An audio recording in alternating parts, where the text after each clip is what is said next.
처음부터는 아니었을 텐데 가룟 유다의 눈 속에 언젠가부터 예수님이 돈으로 보이기 시작했던 것 같아요. 그러다 보니까 가룟 유다는 예수님을 팔아먹을 생각만 했고 예수님을 사용할 생각만 했고 예수님을 이용할 생각만 했어요. 그러다 보니까 저 예수님을 팔아먹으면 얼마나 받을 수 있을까? 온통 가룟 유다의 머릿속에는 그런 생각밖에 없었나 봐요. 참 안타깝지요? 너무 속상한 것 같아요. 좀 화가 나는 것 같아요. 여러분 근데 보세요. 예수님을 팔아먹은 가룟 유다, 예수님을 사용하기만 했던 가룟 유다, 예수님을 이용하기만 했던 가룟 유다, 그 인생의 마지막이 어떻게 되지요? 아니 예수님을 팔아먹고 은 30냥 벌었으면 그거 가지고 잘 먹고 잘 살았으면 됐을 텐데 가룟 유다의 인생의 결국은 자살해서 죽었어요. 너무 비참하잖아요. 너무 처참하잖아요. 여러분 근데 그거 아세요? 그게 예수님을 사용한 사람의 인생의 마지막이에요. 예수님을 이용해 먹은 사람의 인생의 마지막이에요. 예수님을 이용해 먹고 예수님을 사용해 먹고 예수님을 팔아먹잖아요. 그 사람의 인생의 마지막은 어떻게 될까? 비참해요. 처참해요. 씁쓸해요.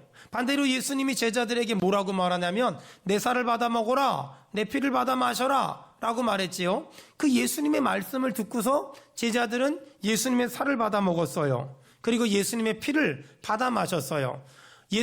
제자들이 예수님의 살과 피를 받아 먹고 마심에도 불구하고 딱 한 사람, 가룟 유다는 예수님의 살을 받아 먹질 못했어요. 물론 오늘 우리가 읽은 본문에는 가룟 유다가 예수님의 살을 받아 먹지 못했다, 예수님의 피를 받아 마시지 못했다라는 말이 안 나오지만 다른 성경을 보면 예수님의 살을 받아 먹지 못했다, 예수님의 피를 받아 마시지 못했다는 이야기가 참 많이 나와요. 그런 걸 보면 우리는 둘 중에 하나밖에 할 수 없는 것 같아요. 예수님을 팔아먹든지 아니면 예수님을 받아먹든지 아니면 예수님을 사용하든지 아니면 예수님을 사랑하든지. 여러분 축복합니다. 예수님을 사용하지 말고 예수님을 사랑하길 바랍니다. 예수님을 팔아먹지 말고 예수님을 받아먹기를 주의 이름으로 축원합니다. 아멘. 가룟 유다 생각에는 예수님을 사용하고 예수님을 이용하면 내가 좀 넉넉하게 살 줄 알았나 봐요. 내가 먹고 살 줄 알았나 봐요. 근데 가룟 유다는 예수님을 사용했잖아요. 그리고 예수님을 이용했잖아요. 그 사람의 인생은 비참했고 처참했어요. 반대로 예수님의 제자들은 예수님이 내 살을 받아 먹어라, 내 피를 받아 마셔라 라고 말했을 때 예수님의 살을 받아 먹었잖아요. 그 결과 어떻게 살았냐? 멋지게 살았어요. 풍성하게 살았어요. 넉넉하게 살았어요. 사랑하는 여러분 다시 한번 축복합니다. 예수님을 사용하지 말고 예수님을 사랑하길 바랍니다. 아멘. 예수님을 팔아먹지 말고 예수님을 받아 마시기를 축원합니다. 아멘. 어찌 보면 예수님을 팔아먹을 생각만 했던 가룟 유다, 예수님을 이용해 먹으려고만 했던 가룟 유다, 그 사람은 예수님에겐 전혀 관심이 없었고 예수님이 가지고 있는 부귀영화, 예수님이 가지고 있는 하늘의 능력, 땅의 능력, 예수님이 가지고 있는 something, 거기에만 온통 정신이 팔려 있었어요. 가룟 유다는 예수님을 이용해서 잘 먹고 잘 살 생각만 했었고, 예수님을 이용해서 한몫 챙길 생각만 했었고, 예수님을 이용해서 부귀영화만 누릴 생각만 했어요. 근데 여러분 그거 아세요? 예수님은 우리에게 이용당하지 않으세요. 예수님은 우리에게 이용당할 만큼 하찮은 분이 아니고 가벼운 분이 아니세요. 여러분, 오늘 여러분 정말 축복합니다. 우리가 예수님을 사랑하는 것이 아니라 예수님이 가지고 있는 어떤 것들을 사랑한다면, 그래서 예수님을 사랑하는 것이 아니라 예수님을 사용할 생각, 예수님을 이용해서 한몫 챙길 생각, 예수님을 이용해서 잘 먹고 잘 살 생각이 내 마음 저 밑바닥 가운데 여러분 남아있다면 이제는 예수님을 이용해서 잘 먹고 잘 살 생각을 다 십자가 밑에 묻어버리고 여러분 오늘 이 아침에 예수님을 사랑하기를 결단하기를 주의 이름으로 축원합니다. 여러분 사람도요, 저 사람이 날 사랑하는지 내가 가진 무언가를 사랑하는지 분별할 줄 아는데 하물며 하나님이 내가 하나님을 사랑하는지, 하나님의 능력이나 하나님의 권능이나 하나님이 가진 썸씽을 사랑하는지 하나님이 그거 모르시겠습니까? 하나님은 절대 우리에게 속지 않으세요. 하나님은 절대 우리에게 이용당하거나 사용당하는 분이 아니세요. 혹시 내 마음 가운데 아직도 하나님을 사랑하는 것이 아니라 하나님이 가지고 있는 능력, 권능, 부귀영화를 사랑하고 하나님이 가지고 있는 어떤 썸씽을 사랑한다면, 그래서 내 마음 가운데 가룟유다 같은 심보가 있다면 예수님을 팔아먹을 생각, 예수님을 이용할 생각, 예수님을 사용할 생각이 단 1%라도 있다면 여러분 십자가 밑에 묻어놓고 여러분 믿음으로 선포합니다. 정말 진심으로 아멘 합시다. 예수님 사랑하길 바랍니다. 아멘. 예수님 사랑하길 바랍니다. 아멘. 예수님 사랑하길 축원합니다. 아멘. 아니, 사람도 내가 그 사람을 사랑하는지, 그 사람이 가진 어떤 것을 사랑하는지 아는데 어떻게 하나님이 우리가 하나님을 사랑하는지, 하나님이 가지고 있는 어떤 걸 사랑하는지 하나님이 그거 모르시겠어요? 하나님은 절대로 우리한테 이용당하거나 하나님은 절대로 우리한테 사용당하는 분이 아니세요. 하나님은 우리가 하나님을 진심으로 사랑하지 않으면, 하나님은 우리가 하나님을 진심으로 예배하고 경배하지 않으면 그분은 우리한테 속는 분이 아니세요.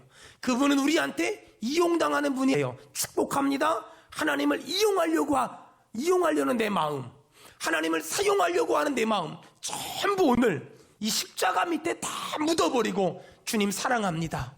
아멘. 주님 사랑합니다. 아멘. 주님 사랑합니다. 아멘. 주님 사랑합니다. 아멘. 여러분, 이 사랑하는 마음으로 예수님을 내 인생의 주인 삼고 그분의 뜻대로 살기를 결단하는 이 아침 되길 주의 이름으로 축원합니다. 여러분, 이렇게 예수님을 사랑해서 예수님이 내 인생의 주인 되시면 어떤 일이 벌어질까?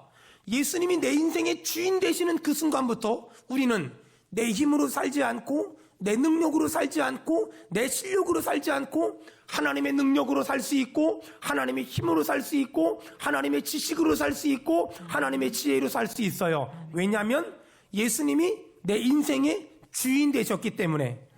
저 어릴 적에 어머니랑 우리 교회 집사님들, 우리 교회 권사님들이 모여서 이런저런 얘기를 막 하는 걸 옆에서 들었어요. 뭐라고 말하냐면 기도원 갈 때는 귀걸이를 빼놓고 가야 된대. 반지를 빼놓고 가야 된대. 돈도 헌금할 것만 딱 갖고 나머지는 가지고 가면 안 된대. 왜냐하면 은혜 받으면 다 빼니까. 여러분 생각해 보세요. 내가 예수님 사랑합니다. 예수님 사랑합니다. 예수님 사랑합니다. 그러면 예수님이 내 안에 주인 되세요. 예수님이 내 인생의 주인으로 내 안에 들어오실 때 그분이 가지고 있는 부귀영화, 하늘과 땅의 모든 권세, 그걸 집에 빼놓고 그분 몸뚱아리만 오시겠습니까? 그분은 내 안에 오실 때 다 가지고 오시지 않겠어요? 그분이 내 안에 오실 때 다 가지고 들어오시기 때문에 내가 예수님을 내 인생의 주인으로 모시고 살면 그분의 능력으로 살 수 있고, 그분의 권능으로 살 수 있고, 그분의 힘으로 살 수 있고, 그분의 실력으로 살 수 있고, 그분의 지식으로 살 수 있고, 그분의 지혜로 살 수 있어요. 그래서 우리는 능력 있는 인생을 살 수 있는 줄로 믿습니다. 예수님을 믿는다는 건 예수님이 내 인생의 신랑이 되는 것이고 나는 예수님의 신부가 되는 거예요. 제가 결혼을 한 번 해봤거든요.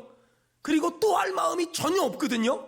근데 결혼을 해보니까 제 아내가 가진 모든 것이 다 제 것이 되더라고요. 내가 예수님하고 결혼한 걸 신앙생활이라고 말하잖아요. 예수님이 내 인생의 신랑이 됐다. 그 말은 예수님이 가진 모든 것이 다 내 것이 된 거. 여러분 동의하면 아멘 합시다. 아멘. 자, 그렇다면 신앙생활이라는 건 뭐냐면 내 힘으로 사는 것이 아니라 주님의 힘으로, 내 능력으로 사는 것이 아니라 주님의 능력으로, 내 지식으로 사는 것이 아니라 주님의 지식으로, 내 지혜로 사는 것이 아니라 주님의 지혜로. 그렇게 사니 힘 있는 인생을 살 수 있고, 능력 있는 인생을 살 수 있고, 실력 있는 인생을 살 수 있어요. 사랑하는 여러분, 나는 죽고 예수로 살기를 축원합니다. 아멘. 내 힘으로 살지 말고 예수의 힘으로 살기를 주의 이름으로 축원합니다. 아멘. 자, 왜 예수의 힘으로 살면 힘 있고 능력 있는 인생을 살 수 있을까? 도대체 예수님은 누구길래? 요한복음 1장에 보니까 태초에 하나님이 천지를 창조하셨는데 그 말씀이 하나님이시며 그 하나님이 예수님이라고 성경은 분명하게 기록해 있습니다. 여러분, 예수님이 창조주 하나님이래요. 예수님이 이 우주 만물을 창조하셨대요. 근데 그 예수님이 내 안에 계시대요. 예수님이 내 안에 계시대요. 근데 안타까운 건 그 예수님은 말씀 한마디로 우주 만물을 창조하셨고 천지 만물을 창조하셨는데 세상에 가룟 유다는 그 예수님을 사랑한 것이 아니라 그 예수님을 이용해 먹으려고 했어요. 그 예수님을 사용해 먹으려고 했어요. 그 예수님을 종처럼 부려먹으려고 했어요. 그래서 고작 은 30냥에 팔아먹었어요. 아니, 우주 만물을 창조하신 전지전능하신 하나님을 세상에 은 30냥에 팔아먹은 거, 이게 바보죠. 이게 어리석은 거죠. 이게 얼마나 미련한 그런 쓸데없는 짓입니까? 아니, 그 예수님을 내 인생의 주인으로 모시면 그 예수님이 나에게 은 30냥밖에 안 하겠습니까? 아니, 말씀 한마디로 천지 만물을 창조하신 하나님이 은 30냥짜리밖에 안 되겠어요? 그러니 가룟 유다가 얼마나 어리석어요. 안타까운 건 지금 이 시대에도 가룟 유다처럼 예수님을 천지 만물을 창조하신 그 예수님을 은 30냥짜리밖에 취급하지 않는 바보 같은 사람들이, 어리석은 사람들이 너무나 많아요. 어떤 사람이 그렇게 같은 인생을 살까? 예수님을 사랑하는 것이 아니라 예수님을 이용해 먹으려고 해요. 예수님을 사랑하는 것이 아니라 예수님을 사용해 먹으려고 해요. 그런 사람들은 예수님을 은 30냥짜리밖에 취급하지 않는 거예요. 사랑하는 여러분, 예수님은 우리가 생각하는 것보다 능력이 있으시며 힘이 있으시며 실력이 있으시며 그분은 큰 길을 만들 수 있으며 그분은 불가능을 가능하게 하시며 그분은 죽은 자를 살리며 그분은 홍해를 가르며 그분은 요단강을 가르십니다. 저는 그분을 믿습니다. 저는 그분이 지금도 우리와 함께 계시며 저는 지금도 그분이 우리의 삶 가운데 큰 일을 행하실 줄로 믿습니다. 아멘. 여러분, 그분이 얼마나 대단하신 분이냐면 그분은 말씀 한마디로 천지 만물을 창조하신 분이세요. 오늘 말씀 들으면서 결단해야 돼요. 주여, 그 예수님을 사용하는 사람, 이용하는 사람이 아니라 그 예수님을 사랑하게 하시고 그 예수님을 예배하게 하시고 그 예수님을 경배하는 그런 인생 살 수 있도록 도와주시옵소서. 아멘. 여러분, 그 예수님을 믿잖아요. 그럼 바뀌는 게 있어요. 뭐냐면은요, 말이 바뀌어요.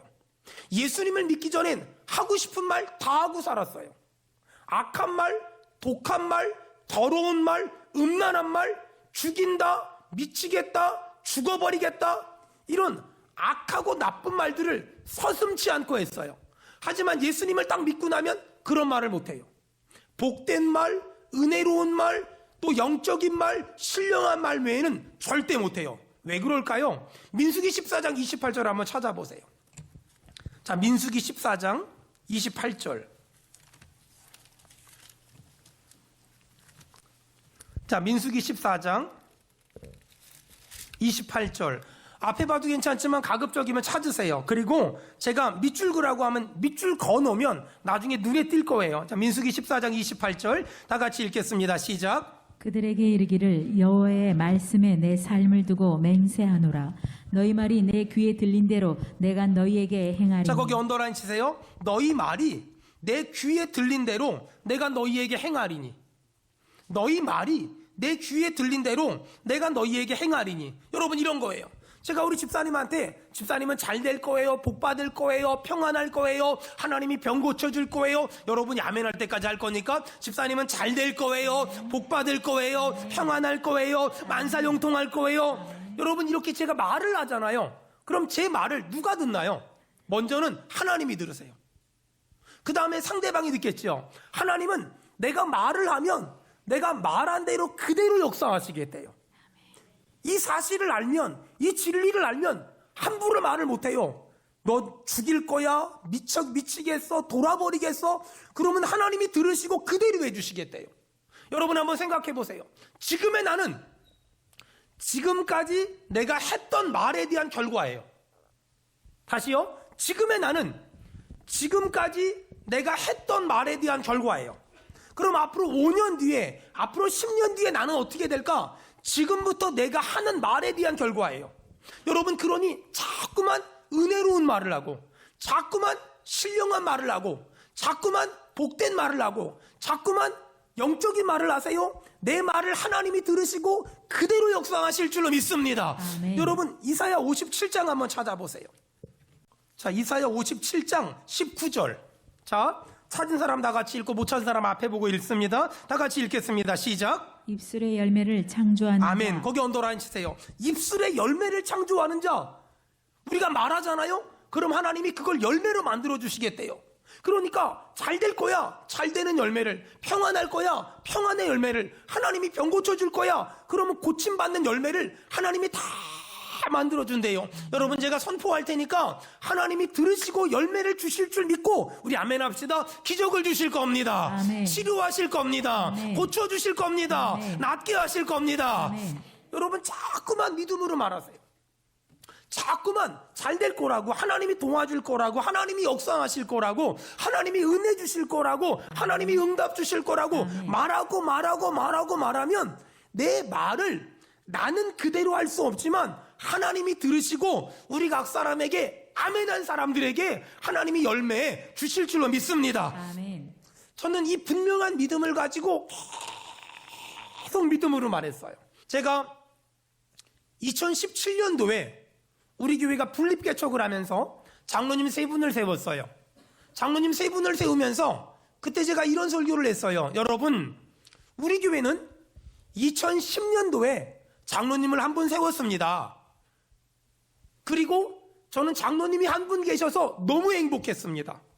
그런데 이번에 장로님을 3분 더 세웁니다. 우리 교회는 장로님이 한 분 계실 때보다 3배 더 행복해질 겁니다. 제가 이렇게 설교했어요. 그리고 지금 5년이 지났거든요. 저는 정말 장로님이 4분 계셔서, 한 분은 저 우리 은혜교회 가 계시거든요. 저는 장로님이 4분 계셔서 4배 더 행복해졌을까? 누가 물어보면 전 아멘이라고 2번도 고민하지 않고 말할 자신 있어요. 장로님들은 목사의 이 목회라는 무거운 짐을 같이 나눠지고 있는 분들이거든요. 제 이 목회의 무거운 짐을 잘 나눠지시기 때문에 제가 더 기도하고 더 말씀을 묵상하고 더 사람들을 챙길 수 있어요.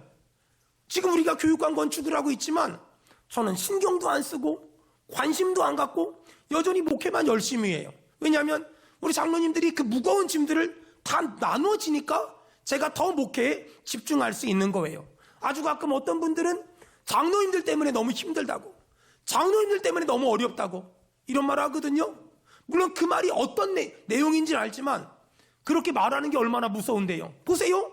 그렇게 말하잖아요. 하나님이 들으시고요. 정말 그렇게 만드세요. 여러분, 우리가 말하는 게 아무것도 아닌 것 같잖아요. 아무것도 아닌 것 같지만 하나님은 들으시고 다 열매를 만드세요. 다 열매를 만드세요. 여러분, 그런 의미에서 본다면 우리 교회 성도들이 절대 하지 말아야 될 말, 우리 교회는 목사님 때문에 문제야, 우리 교회는 장로님 때문에 문제야, 우리 교회는 집사님 때문에 문제야, 그러면 하나님은 들으시고 그대로 역사하세요. 그러면 우리 교회가 지금보다 더 행복한 교회가 되려면 어떻게 해야 될까? 여러분, 제가 말할 테니까 아멘 합시다. 우리 교회는 목사님 때문에 너무 행복해. 아멘. 우리 교회는 장로님들 때문에 너무 행복해. 아멘. 우리 교회는 집사님들 때문에, 권사님들 때문에 너무 행복해. 아멘. 아멘. 여러분, 이렇게 자꾸만 말을 하는 거예요. 자꾸만 말하는 게 얼마나 중요하냐면요, 저는 2002년도에 교회를 개척을 했어요. 그리고 아무것도 목회를 몰랐거든요. 근데 그냥 그때 무슨 생각이었는지 모르겠는데 제가 이런 말을 했어요. 나는 예배당 건축 안 할 거야. 나는 예배당 건축 안 할 거야. 그런 말을 그렇게 많이 했거든요. 근데 정말 신기한 게요, 하나님은 제가 말한 걸 들으시고 지난 20년 동안 한 번도 예배당 건축을 안 했어요. 그냥 계속 지어진 건물에 이사하고 그리고 여기까지 왔어요. 너무 신기하지 않아요? 만약에 특별한 일이 없으면 우리 교회가, 제가 여기서 목회를 마무리하겠지만 만약에 하나님이 또 한 번 우리 교회를 옮긴다면 또 하나님은 제가 짓지 아니한 건물에 들어가 살게 하실지도 몰라요. 왜냐하면 하나님은 제가 말한 대로 그대로 역사하세요. 그리고 제가 어떤 말 많이 했냐면, 저는 본당보다 교육관이 더 멋진 교회, 본당보다 교육관이 시설이 더 좋은 교회 만들고 싶어. 늘 그랬거든요. 그리고 또 뭐라 그랬냐면 본당에서 쓰다가 못 쓰는 물건들 교육관 보내지 말고 교육관에서 쓰다가 못 쓰는 물건들을 본당 가지고 왔을 거야. 늘 이런 말 했거든요. 여러분 생각을 해봐요. 집에서 핸드폰 누가 제일 좋은 거 쓰나요? 애들이. 집에서 방 꾸밀 때 어떤 방을 제일 신경 쓰나요? 애들 방. 여러분 그게 맞잖아요.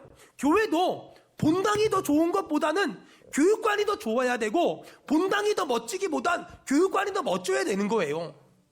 여러분 그랬거든요. 근데 신기한 게 여러분 우리 교회 이렇게 교육관 건축하고 조감도 나온 거 보니까 본당보다 훨씬 멋있고요. 훨씬 아름다워요. 하나님이 그 공간을 통하여 큰 일을 행하실 줄로 믿습니다. 아멘. 그것뿐만이 아니고요. 전 정말 너무나 신기한 일들을 많이 경험했어요. 2010년도에 우리가 파장동 예배당으로 이사를 왔어요. 그리고 그때 우리 장로님을 세웠거든요. 우리 장로님이 그때 사람들 앞에서 인사를 했어요. 손님들이 많이 왔으니까. 여러분 제가 우리 교회가 다음번엔 더 넓은 곳으로 모시겠다고 그랬거든요. 근데 그 말을 딱 듣는 순간에 왠지 불길하다. 무슨 사고가 날 것 같다. 그리고 2012년도에 이곳으로 이사 왔어요. 그때부터는 우리 교회 성도들이 말하면 말한 대로 다 이루어지니까 무서우니까 말을 못 하더라고요. 근데 엊그저께 우리 교회 권사님이 그래요. 목사님, 제가 기도하다가 하나님이 꿈을 꾸게 하셨는데 또 이러한 꿈을 꾸게 하셨다는 거예요. 저는 돈 안 드는 일은 무조건 아멘해요. 돈도 안 드는데 그냥 아멘 그랬어요. 그냥. 여러분 아마 제가 지하에서 4층으로 파장동에서 정자동으로 저희 교회가 본당을 4번 이사했고요. 교육관을 9번 이사했더라고요. 그리고 저는 돈 얘기하는 걸 잘 못하거든요. 그래서 지금까지 목회하면서 무슨 건축원금을 합시다, 무슨 작정을 합시다 한 번도 해본 적이 없고 아마 제 기질상 앞으로도 안 할 거예요. 근데 어떻게 이렇게 큰 일들을 막 거침없이 할 수 있었을까요? 하나님은 그런 제 기질을 아시고 제 성향을 아시고 어떻게 하셨냐면 그냥 기존에 있던 성도들은 자기가 하던 대로 했어요. 자기가 11조 했으면 11조 계속하고 주정원금 했으면 주정원금하고 자기가 하던 대로 꾸준히 그냥 했어요. 단 한 사람도 집 팔고 땅 팔고 냉장고 팔아서 헌금한 사람이 한 명도 없었어요. 근데 신기한 건 교회가 돈이 많이 들어갈 만한 일이 생기면 여기저기서 새가족들이 막 오는 거예요. 막 그러면서 그들도 와가지고 집 팔고 땅 팔고 냉장고 팔아 헌금한 게 아니라 그들도 그냥 그들이 해야 될 11조 감사헌금 주일헌금 그써요. 근데 그게 합해지면서 그 모든 일을 할 수 있도록 하나님이 큰 일을 행하셨고요. 놀라운 일을 행하셨어요. 제가 몇 년 전에 우리 부교육자들에게 책을 한 권씩 사줬어요. 설교자의 일주일이란 책이거든요. 제가 너무 좋아하는 책이에요. 아마 제가 그 책을 거짓말 조금 못하면 한 100번은 읽었을 거예요. 그리고 그렇게 살려고 참 많이 몸부림쳐요. 제가 그 책을 읽으면서 느낌이 어땠냐면 아버지 목사님이 아들 목사한테 너 이렇게 살아라 라고 얘기하는 느낌이 들었어요. 그래서 그 책은 하나님이 저에게 주신 책이다 라고 생각하고 그 책에 기록된 대로 살아야 되겠다 생각하고 또 결단하고 생각하고 또 결단하는 책이에요. 그 책을 우리 부교육자들에게 줬어요. 다 읽으라고. 그리고 제가 좋아하는 목사님들한테 다 선물 줬어요. 그 책의 결론은 딱 하나예요. 예수님을 사용하는 목사 되지 말자. 예수님을 부려먹는 목사 되지 말자. 예수님을 이용해서 나 잘 먹고 잘 사는데 사용하는 그런 목사 되지 말자. 저는 제 평생의 꿈이 이 세상의 그 어떤 사람보다 예수님 사랑하고 싶어요. 저는 다른 일은 2등해도 괜찮아요. 저는 다른 일은 꼴등해도 괜찮아요. 근데 저는 날마다 하나님 앞에 요즘에도 처리하면서 기도하는 게 있어요. 예수님 사랑하는 건 2등하기 싫어요. 예수님 사랑하는 건 2등하기 싫어요. 저는 예수님 사랑하는 거 하나만큼은 전 정말 2등하기 싫어요. 사랑하는 수원은혜교회 성도 여러분, 현장에서 그리고 영상으로 그리고 교육관에서 예배하는 사랑하는 수원은혜교회 성도 여러분 부탁합니다. 여러분 제가 믿음으로 선포할 테니까 진심으로 정말 진심으로 아멘 합시다. 예수님 사랑합시다. 아멘. 예수님 사랑합시다. 아멘. 예수님 사랑합시다. 아멘. 자식보다 남편보다 아내보다 돈보다 세상의 부귀영화보다 세상의 그 무엇보다 어떤 것보다 몇 년 전에 기도하는 가운데 하나님이 저에게 이런 질문을 하셨어요. 유서가 너는 나를 사랑하니 교회를 사랑하니? 이런 느낌이었어요. 너는 나 예수님을 사랑하니? 아니면 교회를 성도들을 더 많이 사랑하니? 저는 항상 교회를 사랑하고 성도들을 사랑하는 게 예수님을 사랑하는 거라고 생각했어요. 근데 그런 질문 앞에 제가 몇 날 며칠을 씨름했어요. 왜냐하면 교회를 사랑합니다, 예수님을 사랑합니다 그러면 안 될 것만 같고, 교회를 사랑합니다, 성도들을 사랑합니다 그러면 안 될 것 같고, 예수님을 사랑합니다 그러면 그 교회 놓고서 너 선교지 나가 이럴까 봐. 제가 교회를 정말 많이 사랑하거든요. 몇 날 며칠 씨름하다가 하나님 앞에 결단하고 얘기했어요. 예수님 사랑합니다. 교회보다 우리 성도들보다 예수님 사랑합니다.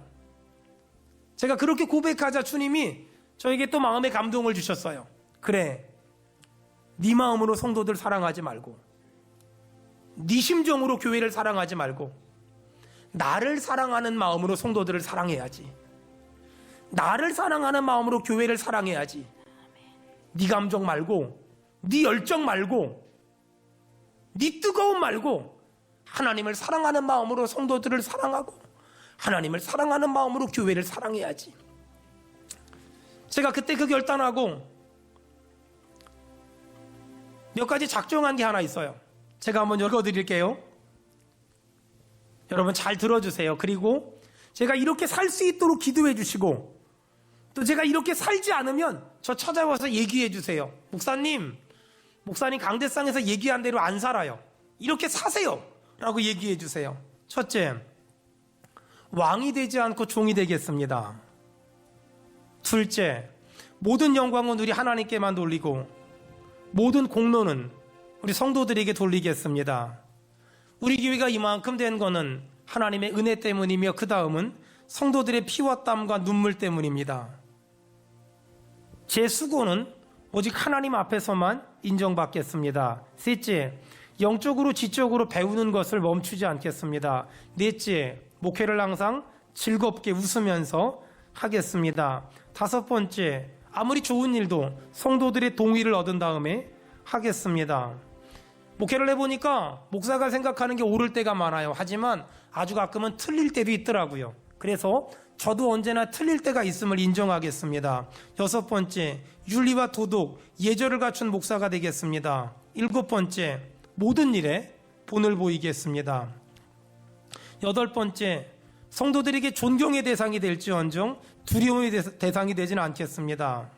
아홉 번째, 내 생각을 설교하는 것이 아니라 하나님의 말씀 성경만을 설교하겠습니다. 열 번째, 공과 사를 분명히 하고 재물보다 명예를 귀중하게 여기겠습니다. 11번째, 기도와 말씀을 가장 중요하게 생각하겠습니다. 12번째, 시험에 들지 않게 깨어 있겠습니다. 돈, 이성, 명예, 나는 예외라고, 나는 끄떡없다고 말하지 않고 나도 넘어질 수 있는 연약한 사람임을 인정하며 더 하나님과 친밀한 관계를 가지려고 애쓸 것이며 하나님을 두려워하고 무서워하겠습니다. 다시 말해서 평생에 예수님을 사용하거나 이용하지 않고 예수님을 사랑하겠습니다. 사랑하는 여러분, 우리 수원은혜교회는 여러분도 느끼고 알다시피 빠르게 부흥하고 빠르게 성장하고 있습니다. 사람들은 이런 우리 교회를 보면서 부러워하기도 하고 또 시기하기도 하고 또 질투하기도 합니다. 또 좋아하기도 합니다. 응원도 보내줍니다. 여러분, 이렇게 부흥하고 성장하는 우리 교회를 바라보는 제 마음이 어떨까요? 와, 대단하다. 와, 좋다? 아니요. 전 사실 매주마다 새 가족이 여기저기서 오시는 걸 바라보면서 저는 솔직하게, 아주 솔직하게 무섭습니다. 그리고 두렵습니다. 왜냐하면 이제는 수원은혜교회가 제 능력 밖에, 제 실력 이상의, 제 능력 이상으로 너무 커졌기 때문입니다. 저는 그래서 남들은 저를 부러워하고 남들은 저를 존경한다고 말하지만 어쩔 때는 잠이 안 올 때도 있고, 어떨 때는 손이 떨릴 때가 있고, 어떨 땐 무서울 때도 있습니다. 이 설교 한 번을 준비하기 위해서 토요일날 하루 종일 해보고 또 해보고 해보고 또 해보고 해보고 또 해보고, 이 강대상에 한 번 올라오기 전에 혼자서 이 설교를 5번, 10번, 15번은 혼자 해봅니다. 그러면서 마음이 안 들면 또 지우고, 마음이 안 들면 또 지우고, 마음이 안 들면 또 지우고, 어떻게 하면 우리 성도들이 거저왔다 거저가지 않고 은혜 받고 돌아가게 할 수 있을까? 어떻게 하면 우리 성도들이 힘내고 용기 내게 할 수 있을까? 여러분, 제 평생의 소망이 있다면 이 떨리는 마음을 늘 유지하면서 하나님 앞에 목회하려고 합니다. 평생에 가룟유다처럼 예수 팔아먹고 예수 이용하고 그래서 한몫 챙기려는 마음이 아니라 예수님을 정말 사랑하는 한 사람의 목사로서 우리 성도들에게 예수님을 사랑하는 목사의 모습을 보여주는 것이 제 평생 소원이고 제 평생 꿈입니다. 여러분 부탁합니다. 저도 이렇게 살겠습니다. 여러분도 예수 이용해서 이 땅에서 잘 먹고 잘 살려고 하는 것이 아니라 예수님을 사랑하는 그런 저와 여러분 되기를 주의 이름으로 축원합니다.